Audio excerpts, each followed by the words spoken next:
Welcome to Just Talking About Jesus. I'm Jan Johnson, a seasoned believer who loves relationships and, just talking about Jesus. Welcome, listeners, to episode 8. I'm so very happy you're joining me today. A few weeks ago, I went to the Northwest Christian Writers Conference where I met a number of amazing authors. One of those was Sharon Hosley, who has written 4 books, Jesus, Lord of My Seasons, and a series of 3 memoirs spanning her grandmother's life to her own.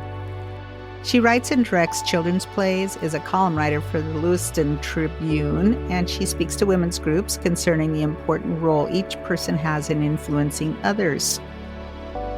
Sharon is a delight, and we found that not only did we have writing in common, we had both had the joys of teaching kindergarten and doing drama. In this episode, she shares some of her family's history and some stories only God could orchestrate. I apologize in advance for the lack of sound quality on this recording. We had quite a time of getting our Zoom interview to work, and because of that, the beginning of her story was lost. She begins by telling about her first book, A Bridge Named Susan, about her grandmother who was born in 1910 on a farm where boys were more important than girls.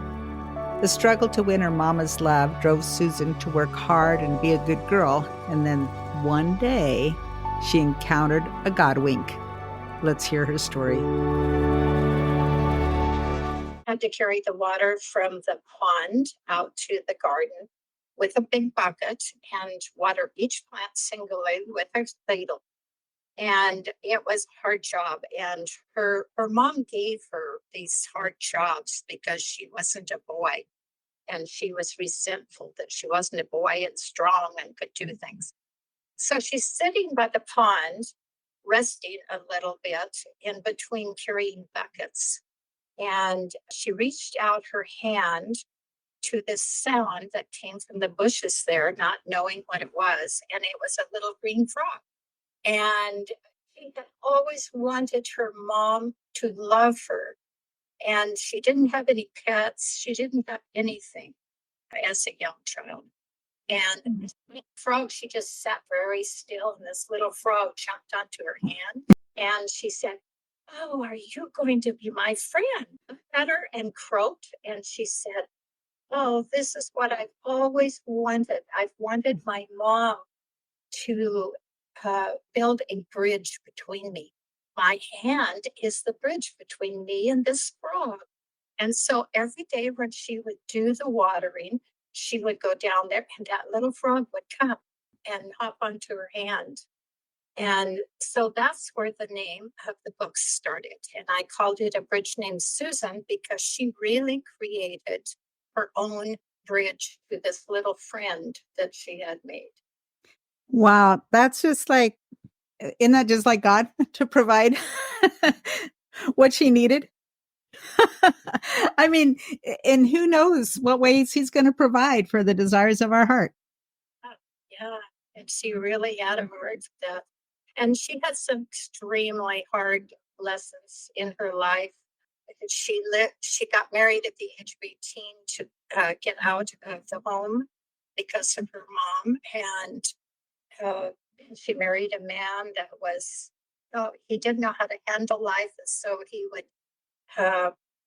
would become silent, that silent treatment thing. They lived the first year of their marriage, they lived in a tent on 15 acres. They were supposed to cut down the lodgepole pine. It was a government program on Indian land. And they had 6 feet of snow and minus 15 degrees and lived in a tent through that first winter. Holy moly. My mom accepted Jesus as her savior when she was 16 in a schoolhouse. She lived out in the middle of nowhere in the middle of Idaho, central Idaho. And her faith was so strong. And she was such a strong person through that. I don't think I would have stuck there. I would have gone back to my mom and dad. But she did. She stepped it out and became such a strong person in God. And she became a Christian when I was 14 years old. And And that was just, she prayed all those years. They were married 12 years before I was born. And I ended up being their only child. My dad always thought it was his fault. They wanted at least 6 children. And he thought it was his fault because his dad had beat him growing up. Life was tough in those days, and especially on farms, there were all kinds of things went on with children. We just had no idea. One of the differences is now there were a couple of things that I think happened, at least for my mom, who lived through the Depression and all of those times. How did they know how to parent other than to model what their parents were? And it's not like now you can get every bit of advice anywhere on how to parent.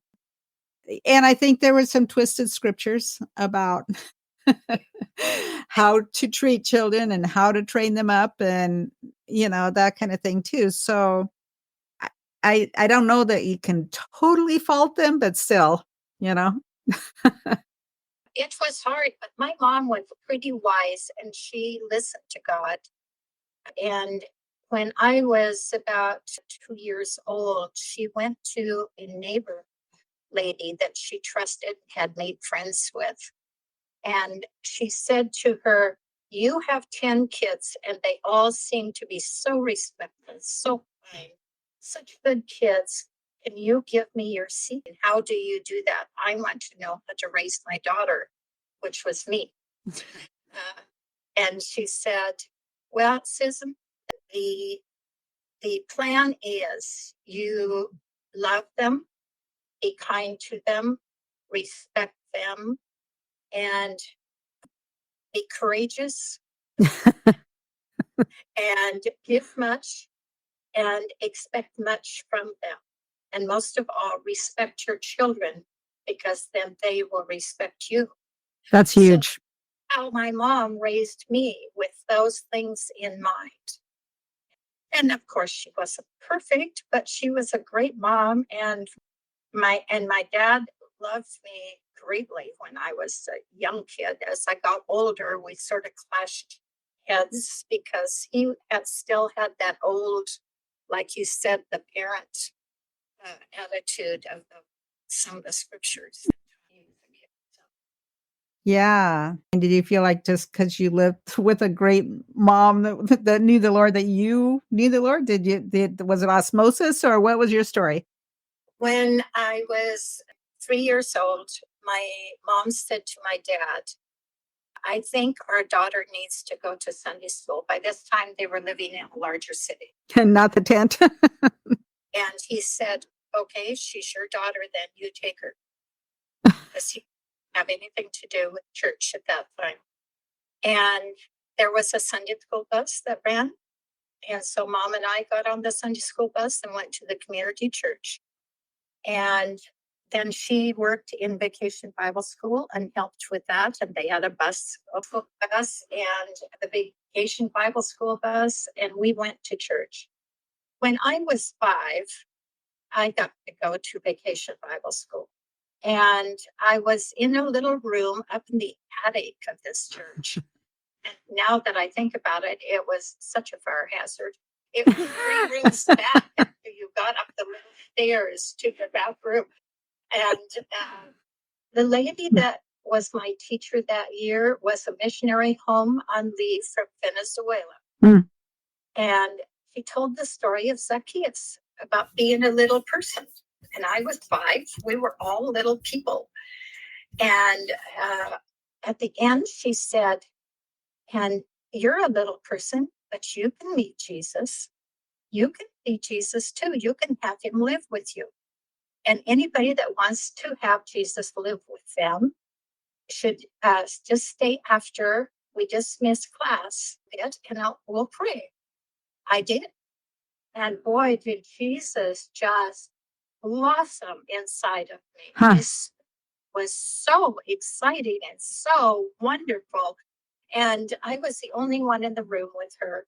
She prayed with me. And then we went down those little tiny stairs going into the big sanctuary where they were holding the closing of the Vacation Bible School Day.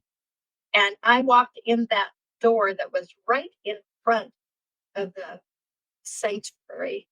And I threw my arms up and I said, "Hey, everybody, I just asked Jesus to take my life." And everybody clapped and cheered. Oh my gosh. I floated down those stairs. I still remember that feeling to this day. It was so real. And sometimes people discredit little people, kids, what they really believe, what they say or whatever, but such an impact that's planted in your heart at that age. It's just, yeah. And he's never let me go. I've made some really poor choices in my life, but he's never let me go. Yeah. Yeah. Amazing. Because he's so faithful.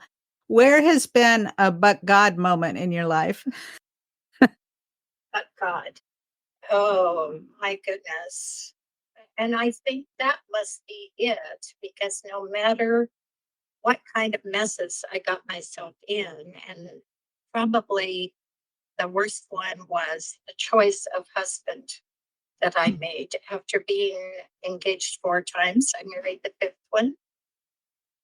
I had a hard time making choices, but I didn't even ask God about the 5th one.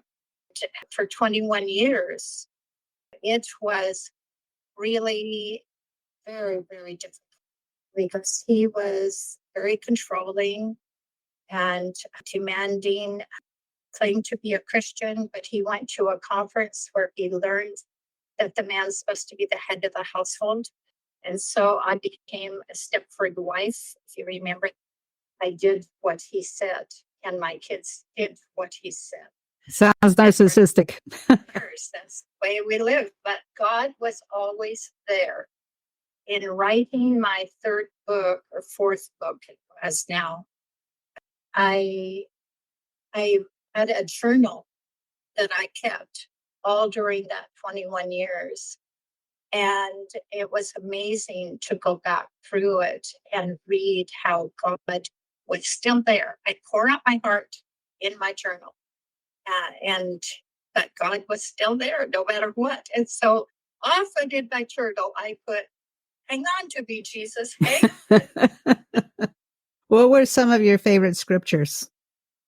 I think the scripture that always comes back to me is in 2 Timothy, is it 1:7, I believe, where he says that God does not give us a spirit of fear, but of love, peace. Sound mind.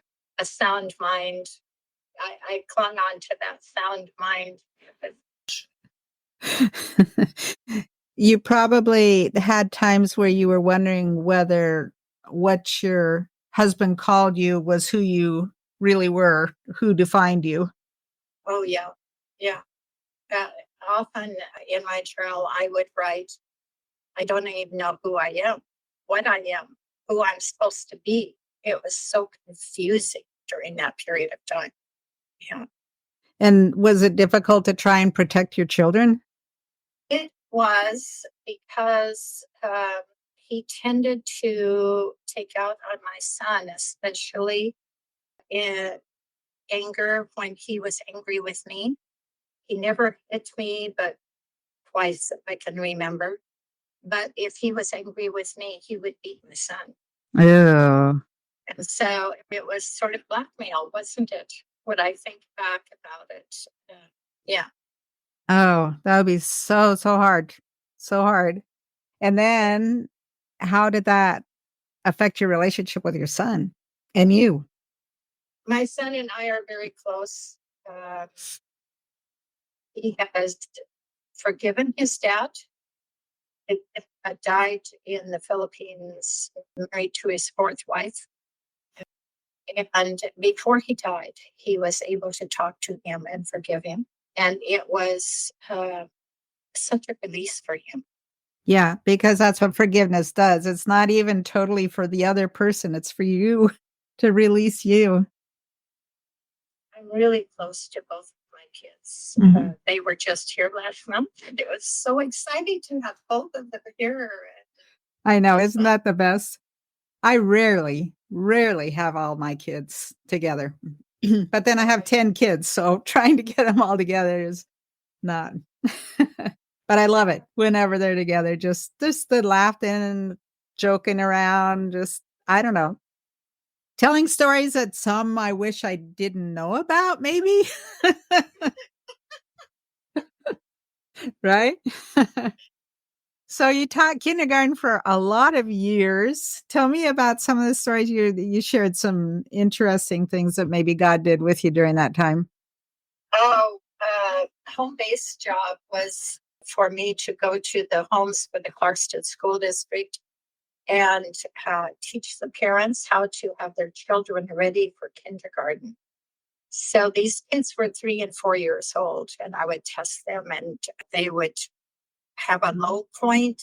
If they had a low point, then I would write lesson plans for them and take it to the mom and dad to do with their child so the child would be ready for kindergarten. And going to homes, even in that day, was an eye opener. And I think God put me in that job to understand families and to understand how not all families are this. And one day I went to a home that had a slanted driveway that went up. You couldn't see the top of the car, the top of the hill where the garage was. But as I drove up in front of the garage, there was hanging a deer, and it was spring. And from behind the deer stepped a man with a rifle pointed at me. And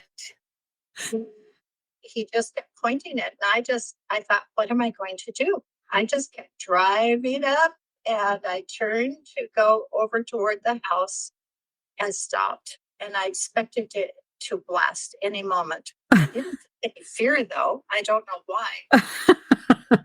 Yeah. Oh, there's a gun. That's kind of interesting. Let's move on and see what the rest of their life is like. I got out. By the time I got out, he's right there with the gun still pointed at me. And he said, "You didn't see anything, did you?" I said, "No, I didn't see anything." And he said, "Well, just make sure you don't." And he said, "What are you here for?" And I told him I was here to do the lessons with the moms and his little boy. And he said, "Get in the house." So I went on in the house. And the mom said to me, "I'm so sorry about him. He's so afraid of going back to jail for poaching." And Did that make your husband look pretty good?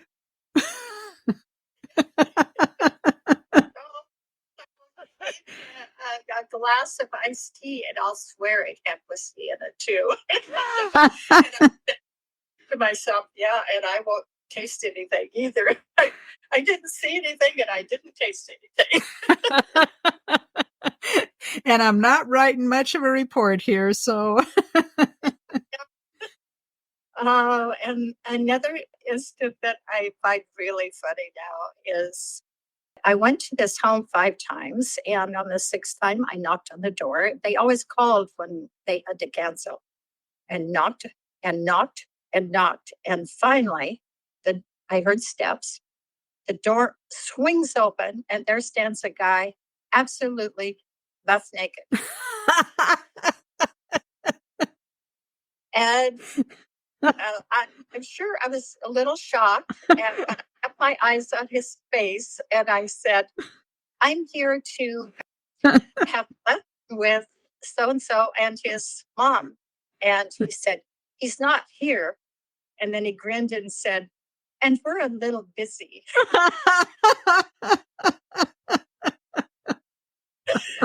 And I said, I just handed him the materials and said, "Well, would you give this to his mom so she can do it for this week?" And as I turned around, he said something to me that I will never repeat. And my face just beat red. Oh my gosh. Oh, There were lot of those instances that just are hilarious now. And I I was this That's a new book. naive young woman when I was married, and we had an apartment that we managed, and I got a lot of lessons in that apartment house also. And then the home based job just kept adding to my education of life. Tell us about the visit that you did with the girl who had a baby when she was 14. Yes, there was a girl who had a baby at the age of 14, and her friends took it upon themselves to have the school district check in because this baby was now 3 years old, and they were very concerned about it. And so I was sent to this home. I did not know the background when I went into the house. It was a small trailer, about 12-foot trailer. And when I went in, this child was in a playpen at the back of the trailer and just laying there. I introduced myself and told what I was there for. They had told her I was coming. When I went back and touched the baby just with frightened eyes just stared at me and just laid there and shivered like it had never been touched before.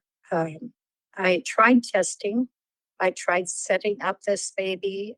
Uh, Wasn't even a baby yeah, as a 3-year-old. just so incapable of doing anything. There was no language. She had never talked to the baby.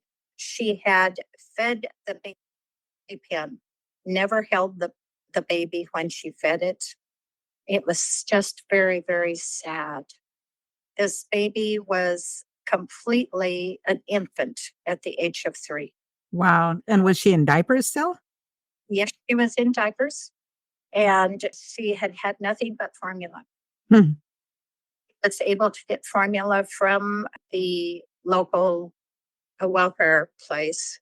And I don't know why no one from the welfare place ever checked on her. It seemed very, very strange situation.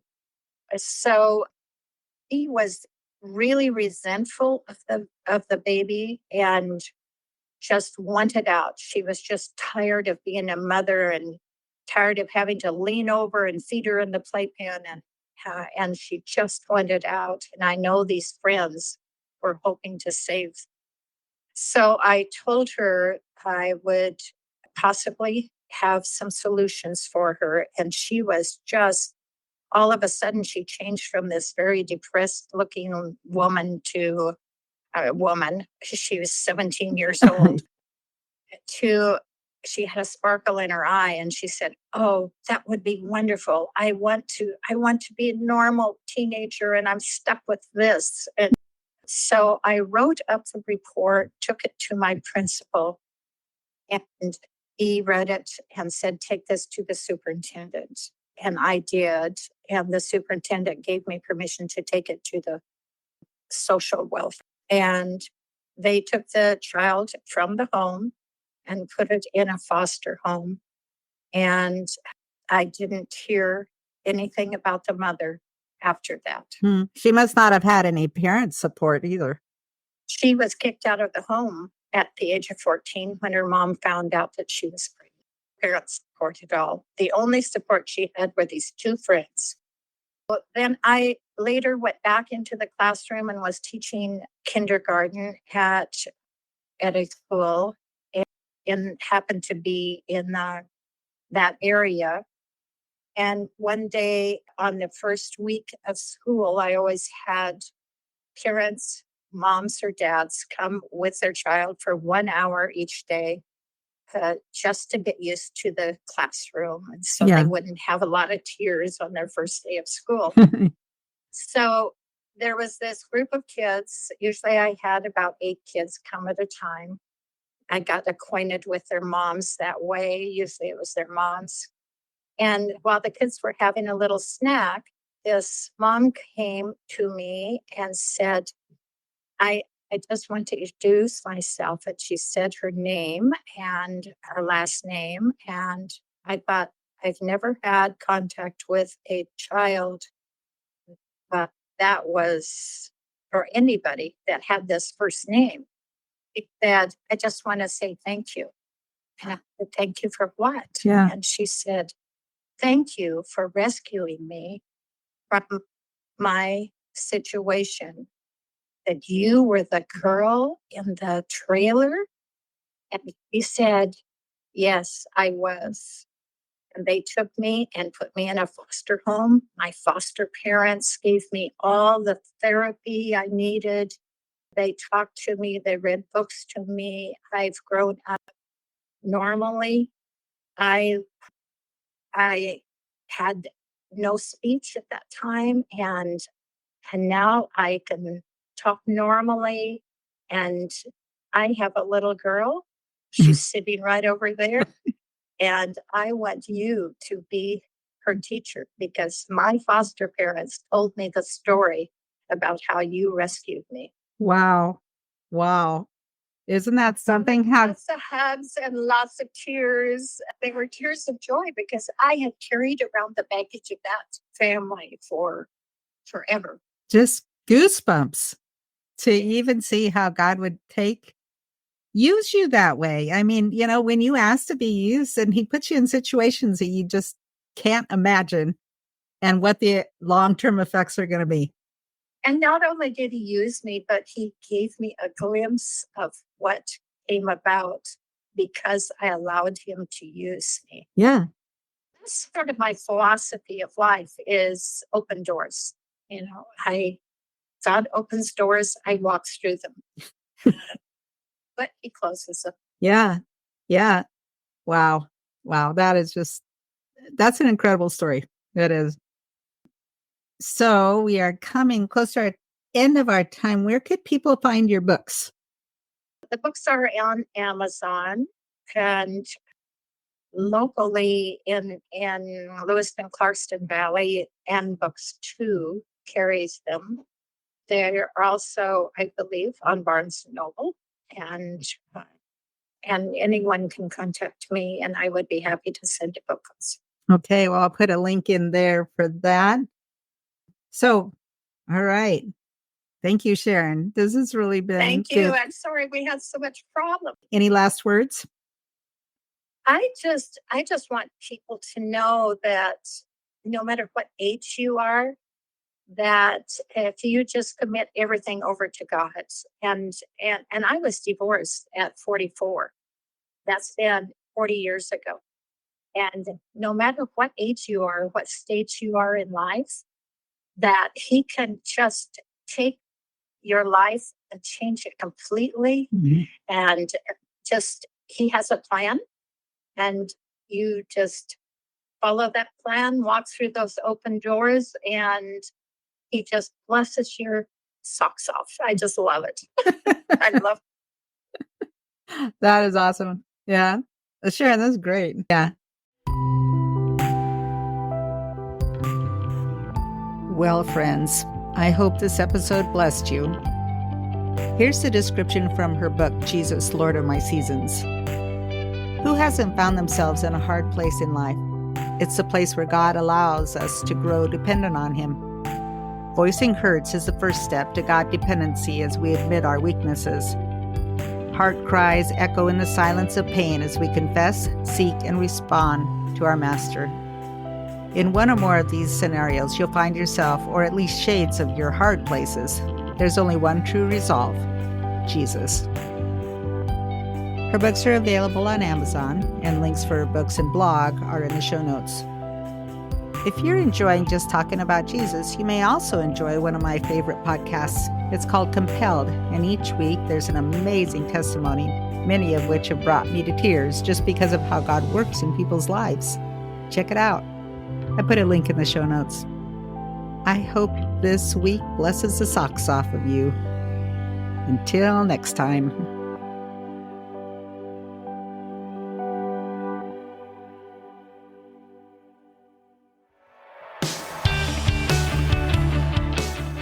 Thanks so much for listening. I look forward to sharing another transforming story with you next week.